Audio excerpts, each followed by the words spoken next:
कोयला मजदूर पंचायत (HMS) की नई केंद्रीय कार्यकारिणी का गठन।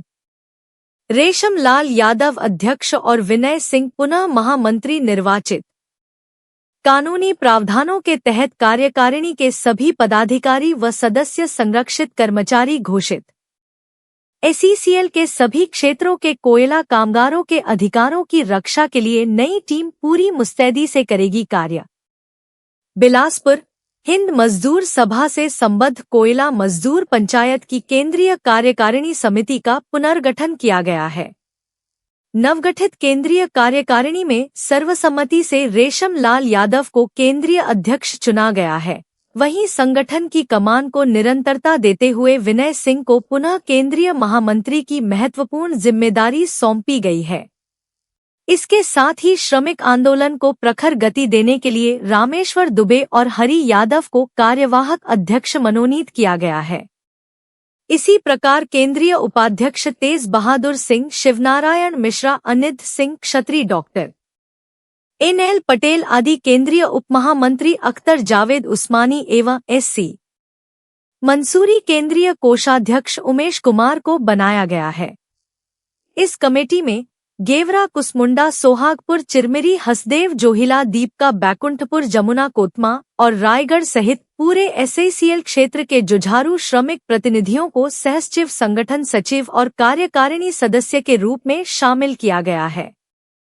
नवनिर्वाचित अध्यक्ष रेशम लाल यादव और महामंत्री विनय सिंह ने अपने संयुक्त बयान में कहा, हमारी नई टीम कोयला श्रमिकों के कल्याण, सुरक्षा, उचित वेतनमान और उनके विधिक अधिकारों की रक्षा के लिए पूरी निष्ठा के साथ कार्य करेगी। प्रबंधन और कामगारों के बीच सौहार्दपूर्ण औद्योगिक संबंधों को बढ़ावा देने के साथ साथ श्रमिकों के शोषण के खिलाफ हर स्तर पर संघर्ष तेज किया जाएगा। 25 में ही उसका कंप्लीट किया, तो 1 साल से 1.5 साल से चल रही पड़ी। तो क्या इसी बीच में आप लोगों को था, तो सवाल तो यही उठते हैं कि अभी 13 साल पहले क्यों नहीं? 13 साल पहले चूंकि रिटर्न हमने कभी नहीं देखा, रिटर्न विश्वास से आपके पास था। और विश्वास जी को भी जब पता चला कि वो कंपनी उनकी व्यक्तिगत कंपनी है, तब उन्होंने 13 साल तक विश्वास जी को पता था। हाँ बिल्कुल, वो रिटर्न फाइल करते थे, उनके पास कापियाँ थी और उनके कापियाँ थी, लेकिन उन्होंने इसको सोचा कि ये सामान्य रूप से ऋण दे रहे हैं, उस कंपनी के बारे में ऋण देना उनका अधिकार है कि नहीं उनको नहीं मालूम था। जब उनको मालूम है कि व्यक्तिगत उनकी कंपनी है, मालिकाने के बारे में पता चला, तब उन्होंने विरोध शुरू किया। जैसे ही उन्होंने विरोध किया, उनको निकाल दिया गया पहले यूनियन से, क्या बढ़ जाओ भाई, आप तो हमारा विरोध कर रहे हो। विश्वास जी जब 13 साल तक शांत रहे, विश्वास जी को मालूम नहीं था कि उनकी रिटर्न कैसे भर सकते?